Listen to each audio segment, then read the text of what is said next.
Hello everyone, this is part 40 of What If Naruto Was in Rosario Vampire, and I hope you guys enjoy this video and to like, to subscribe, to share, and check out the playlist, to see more comment down below.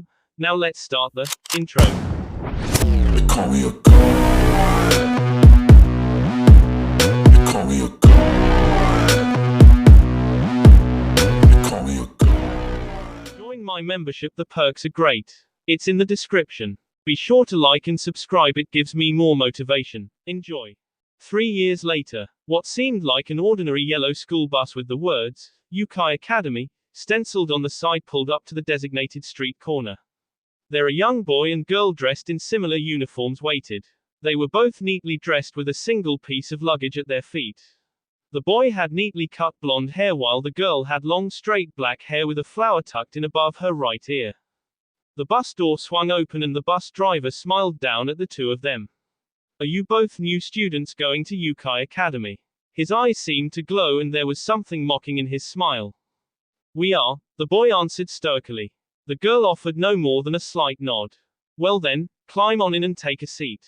Though I should warn you, Yukai Academy can be a very scary place. I am sure that it can, the boy answered casually. He and the girl each picked up their luggage and stepped onto the bus. The bus was about half full with 20 others sitting and talking excitedly to one another. The mix was about even between boys and girls and they all had on the same green uniform. For certain people the academy can be much more than just scary, the bus driver said as the door swung shut. For the wrong sort it can be lethal. The bus driver said in a knowing tone. The boy sent him a mildly curious look, before offering a respectful nod. I will keep that in mind, bus driver Sama. The two of them took an empty seat near the back and rode in silence. XXXXXXXXXX. The bus exited a tunnel that had been filled with bizarre glowing lights and came out in an overcast and cheerless-looking place. It pulled up to a scarecrow with a pumpkin head. Last stop, Yukai Academy. Everyone please exit carefully and enjoy your new home. Hopefully you will all survive the experience. 22 students slowly stepped off the bus carrying various sacks, bags, and suitcases.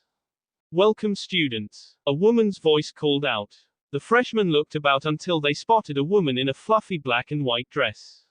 She had dark brown hair in an odd sort of side ponytail. My name is Tuju Ruby, assistant to the headmaster. I am here to act as a guide to take you to the academy and to the entrance ceremony. She nodded to the school building in the distance. Before we set off, I will happy to answer any general questions you may have about the school. Please feel free to ask me anything as I have done many things since coming to this place. Is it true the headmaster is a demon lord? One of the boys called out. The two silent students glanced at one another and listened carefully. Ruby smiled. I am afraid I really cannot answer that. All you need know is the headmaster is a person of great power who takes his responsibilities very seriously. He also cares about protecting the students placed under his care. He has established some new policies to try and make the academy safer than it used to be. What sort of policies? A different boy asked. Well, for one, all disappearances are now very thoroughly investigated. It used to be if someone went missing, very little effort might be put towards trying to find them. Also, the headmaster established the practice of fitting punishments. What's that? A girl called out. Well, it used to be that most crimes would be punished with expulsion. Even crimes like assault and Now crimes are punished in a manner befitting the crime committed. If someone is assaulted, that person will be beaten to a similar degree. If someone commits they will be ked. If someone eats a fellow student, they will be eaten.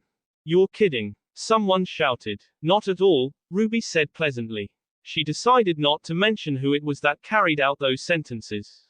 You'd be surprised what an effective deterrent it is. Even people who think nothing of eating other sentient beings are horrified by the thought of being eaten themselves. Thanks to these rule changes, Yukai Academy has become a much safer place, though it can still be dangerous at times. Please always keep that in mind throughout your time here. Is it true that the headmaster keeps a 100-man bodyguard? The headmaster has a bodyguard. I cannot reveal the number of guards for obvious reasons. Is it true the headmaster uses Yukai Kitsune as personal servants? The headmaster has people of all races in his employ, but it is an academy rule that they all appear human and are not to reveal their true forms at any time. That is a rule that applies to the teachers and employees as much as it does to you students. As part of that rule, please do not inquire into anyone's race or reveal your own race to anyone, including your fellow students. I heard a crazy rumor that there are humans attending this school too, a girl said. To most everyone's surprise, Ruby nodded. That's true, it is another one of the headmaster's new policies. Each year he selects a handful of carefully screened human applicants and allows them to attend. They are also required to keep their race a secret so you will not know who they might be. Why would he do that? One boy shouted angrily. This is supposed to be our place. A school just for monsters, why would he allow humans to attend? Most of the freshmen nodded their heads in agreement. The purpose of this school is to teach coexistence between monster and human. The headmaster found the old policy of killing any humans who learned of this academy to be contradictory to that purpose.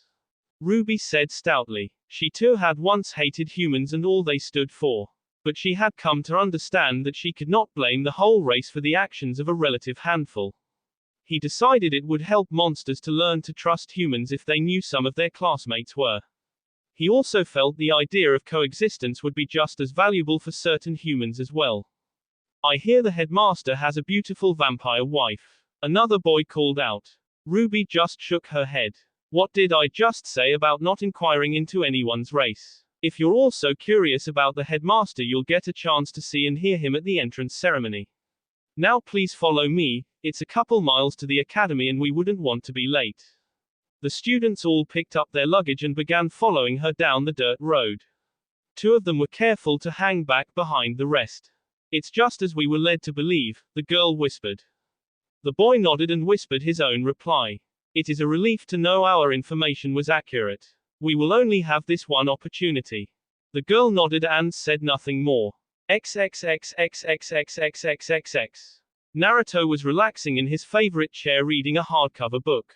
The book's TLE, the apology, was written in gold on the spine and front. Daddy. With a squeal of pure delight, a little girl leapt up onto his lap. Naruto set aside his book and took his daughter in both his arms, laughing with her as he bounced her up and down on his lap. The little girl cried out in absolute delight. Play with me, Daddy. Her eyes were red and stared, and she had long silver hair that ran halfway down her back. She had tiny little fangs that had been the first, and so far only, teeth to come in. When she smiled, she looked just like the little vampire she was. To Naruto, his little 2-year-old was easily the most beautiful thing in the world, well, except maybe for her mother. Said mother walked into the study, drawn by the daughter's high-pitched squeals. The current incarnation of his beloved Mocha had long pink hair and green eyes and looked almost exactly like the girl who had once run him over with her bike. Besides looking just a little older and more mature, there was one other difference. The Rosario she currently wore had a yellow gem as its centerpiece and was of a plainer design. Unlike the one she had worn back when they first met, this one lacked the special enchantment from her mother. That meant she could remove it herself whenever she pleased. And since she wasn't wearing it as a child with a developing psyche, it did not create a separate personality. Her appearance was different and most of her powers were suppressed, but otherwise she was exactly the same person who had moved back to the academy with him 3 years ago. Kushina honey, stop playing with Daddy. He has to give an important speech in a little while and we need to get ready to go too. The 2-year-old looked over to her mother and pouted. Don't wanna stay and play with Daddy. Mocha frowned slightly, but Naruto found her pouting just adorable. He gave his little girl a kiss on the cheek. Now be good honey and I promise after my speech I'll give you some tomato juice. The prospect of tomato juice was enough to distract her. She looked up at her father and smiled with her 2 little fangs. Promise, Daddy. I promise. Now go get ready with your mother. Yeah. She quickly climbed off him and ran out to go to her room. Mocha remained at the doorway and gave him an amused look. You know you're going to completely spoil that child. Naruto gave her a smile. Well, I'm her dad and she's my little princess, so I'm allowed to spoil her some. Mocha pretended to be upset but actually didn't mind. From the moment they had learned she was pregnant, it had been pretty obvious that Naruto was going to be a doting father and that she would have to be the disciplinarian in the family. My husband, the Yukai Kitsune, worship him almost as a god, the people of his village live in dread of his return, and he holds the power of life and death here at this school. Yet his own 2-year-old has him completely wrapped around her finger. Well, that was him in a nutshell, a man of incredible power and ferocity who couldn't bring himself to say no to his precious little girl. Knowing there was no point in trying to get him to be a little more forceful with the daughter, she tried something else. Shouldn't you be going over your speech right now? No need, it's all right up here. He pointed to his forehead. She lifted a questioning eyebrow. You have it memorized. More or less, he admitted. What if you forget a part of it? I'll wing it, he said casually. Shaking her head ruefully, Mocha went to get her daughter ready. XXXXXXXXXX. After leading them to the auditorium, Ruby wished them well and left to attend other duties. The new students slowly drifted apart as they searched out open seats. The quiet couple walked deliberately to a row near the back where 5 other students sat patiently. Without any sort of eye contact or acknowledgement, they sat down and formed a group of 7. Together they waited. XXXXXXXXXX. Kuyu was outside the headmaster's residence. The regular guards were standing about providing general security. They were all dressed in black with masks that completely covered their faces and hair. People naturally assumed that these men were especially trained professionals hired to protect the headmaster. Only a handful of the inner circle knew the truth, that they were all clones created by the headmaster himself. They provided protection for him and his family. But Kuyu had been given permission to create the bodyguard division. A special unit created and tasked with the sole purpose of guarding their lord and master from any possible threat. They performed investigations and screened all those who wanted access to their lord. They would also sometimes carry out special missions assigned to them by the Great Lord. Like the one planned for today. The door to the large house opened and out stepped Lord Naruto and his wife, with the daughter walking between holding their hands. Kuyu did not like the sight of that. The great lord of the Yukai Kitsune should always appear fearsome and mighty wherever he went and whatever he might do. Skipping along with his daughter tended to ruin that image. Nonetheless, he walked up alongside the great lord.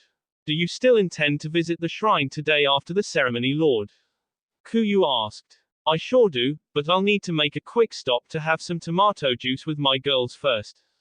Kuyu nodded. The security arrangements will be in place whenever you arrive, my lord.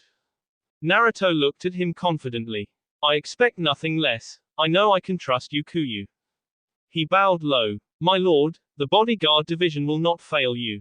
He hurried off. Mocha looked over to her husband. You're visiting the shrine today. He nodded and smiled down at Kushina. Yeah, after the ceremony and after we all get some tomato juice. Juice. Kushina yelped happily. Mocha looked at her husband and spoke casually. Is there anything I should know about? Nothing important. XXXXXXXXXX. They came in through the back of the auditorium and were greeted by several people. Auntie. Kushina shouted and ran forward. Hey there, kiddo. Kokoa smiled and picked up her little niece. The third-year student smiled at her mischievously. You getting in trouble? Yeah. Kushina cried enthusiastically. We're getting juice after. Kokoa laughed a bit and looked over to her sister.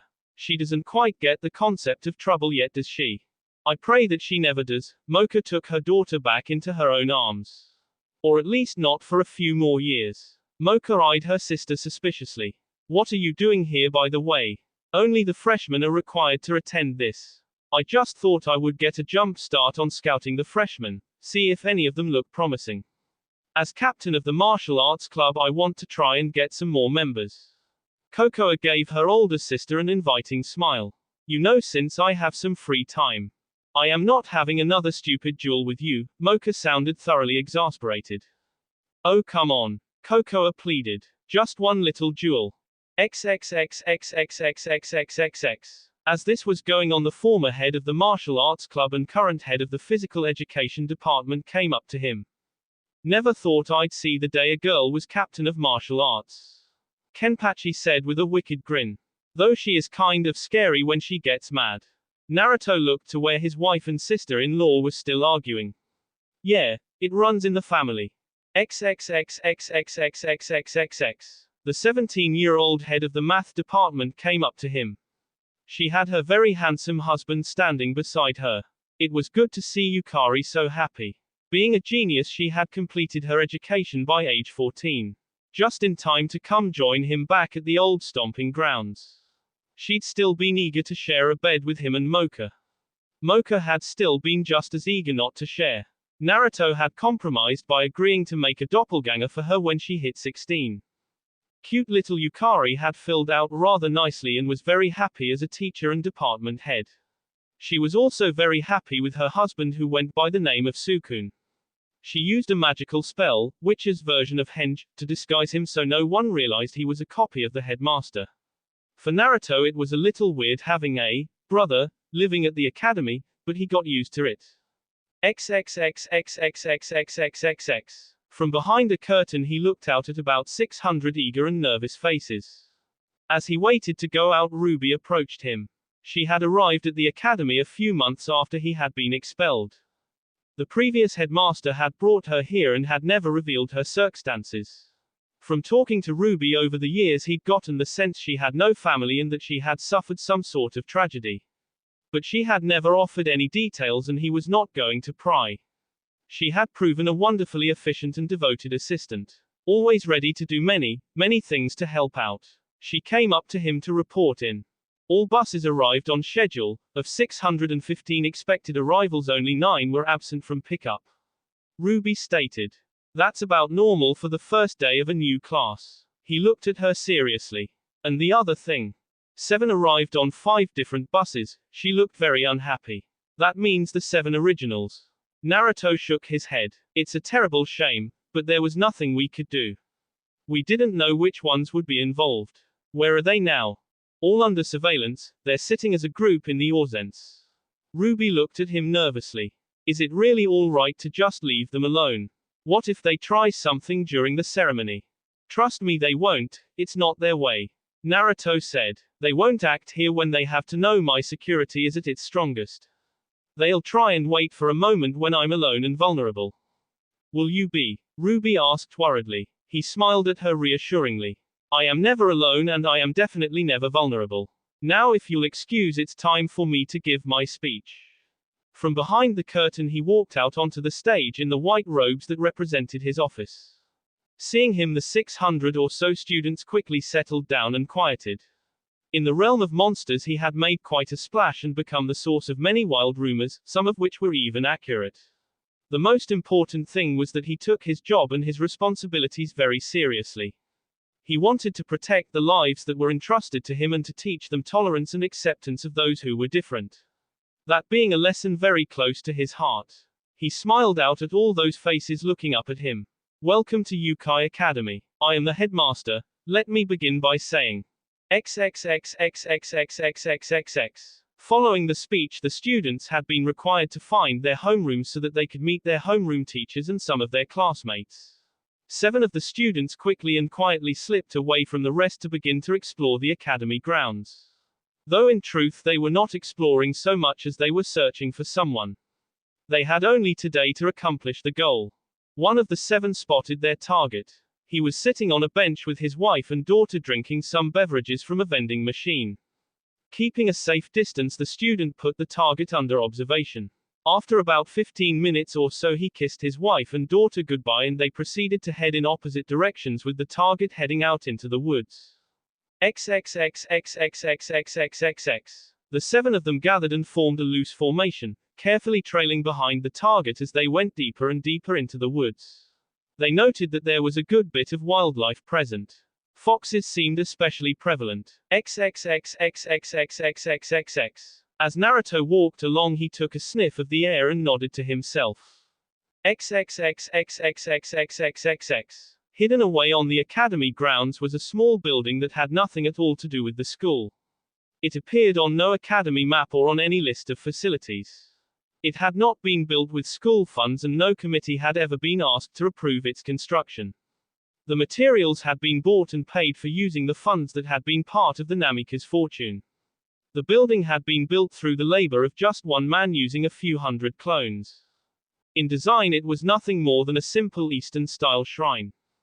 Though only the best white marble had been used for its construction.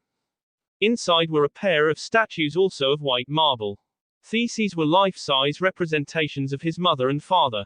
Buried within the shrine floor were their remains. Said remains having been reclaimed, he did not consider it theft, from Konoha by 50 clones on the night he departed the village. According to Tayuya, there was never any mention about his mom's grave being dug up. But that the whole village had gone into mourning when they found out the beloved Yondaime was gone. Some of the villagers had even started to go around saying it was a sign that Konoha was doomed. About that they were right. He had never really understood how the villagers could love the father so much while hating the son so utterly. One had stopped the Kyuubi and one had held it prisoner, both had made as for their sakes. Yet the villagers never saw it that way. They only ever acknowledged the the father had made while trying to exterminate the son. Being the Yondaime's last living relative, well before his daughter's birth at any rate, Naruto had considered the remains to belong to the family and to him. It had given him the greatest satisfaction to place his parents side by side as they'd wanted and to put them in a place no one from Konoha would ever be able to reach. Mocha had come here with him on a few occasions, but he mostly came alone. He would start bringing Kushina with him when she got a little older. She was also a descendant after all. She bore the proud name of Uzumaki Kushina.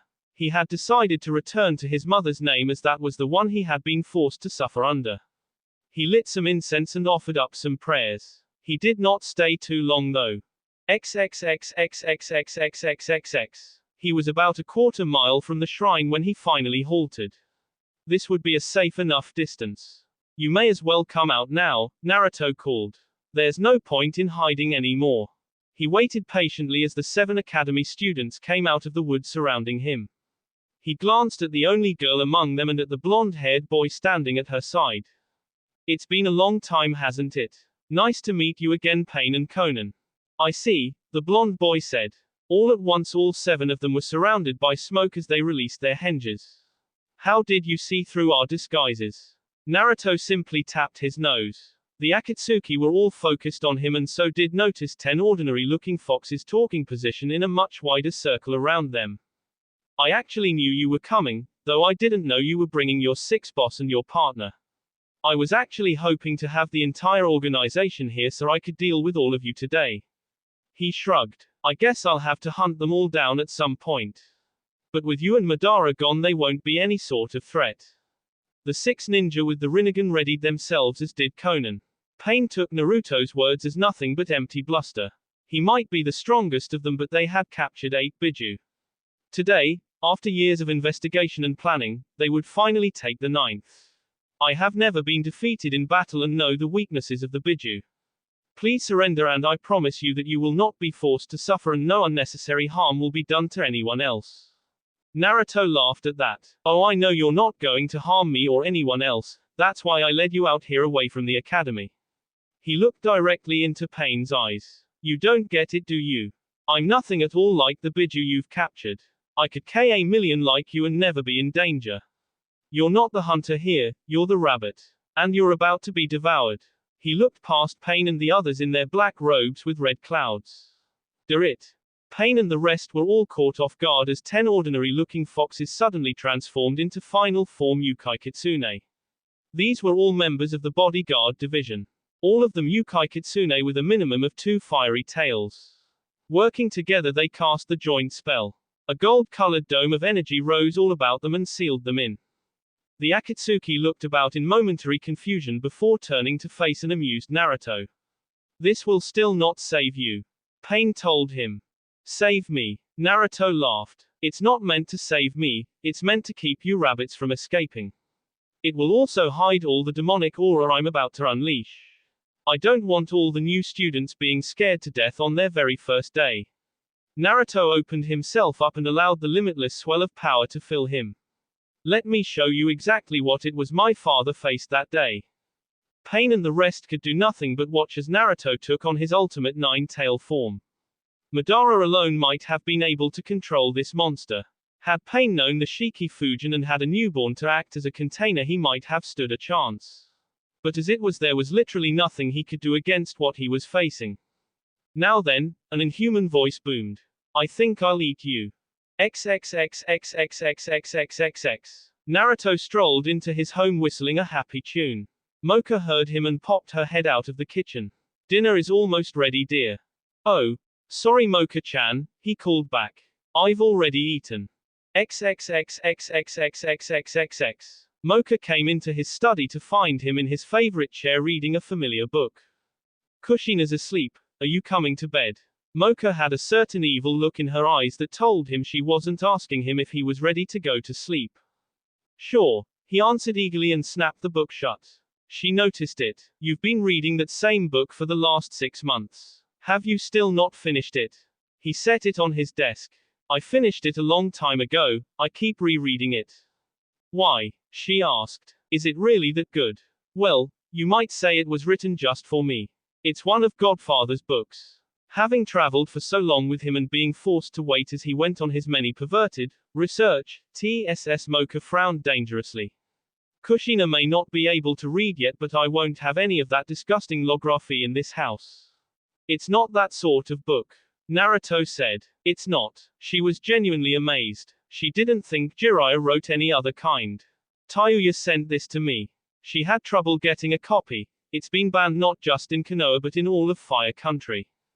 Banned. And it's not perverted. Naruto shook his head. It's a tragedy, though really it's nothing but a thinly veiled autobiography. It's about this powerful ninja who wins great renown and is deeply respected by the people he serves. He has a student who he loves like a son and who he supports in becoming the village leader. But tragically one day the leader and his wife S as the result of an attack by a terrible demon. The demon is defeated and locked into the leader's newborn son. The leader's wish was that his son be seen as a hero. The leader entrusted his beloved sensei with the responsibility of protecting and raising his son. But this sensei, this great and revered hero, this man who loved his leader like a son, turned his back on that responsibility and fled under the guise of carrying out important missions of the village. He left the child behind in a village where he would be hated and abused. Naruto paused to look at the book again. When he meets the boy again 15 years later, he betrays him a second time because of orders. From that moment on, the boy despises him. He spends the rest of his life trying to make up for his mistakes, but it's much too late as the boy refuses to forgive no matter what he does. Finally one day the boy returns from a long absence and the hero goes to him and offers him a very touching and heartfelt apology. The words are actually very poignant and moving. They show you the man's heart and how deeply he regrets what he did. He paused. Mocha waited, but Naruto did not continue. Was that it? She asked. Is that how the story ends? No, he said quietly. Despite his words, the boy refuses to forgive. Instead he kills him, and burns the village to the ground. That will be all for this video. Be sure to like, subscribe, share, and comment down below for more videos. Goodbye.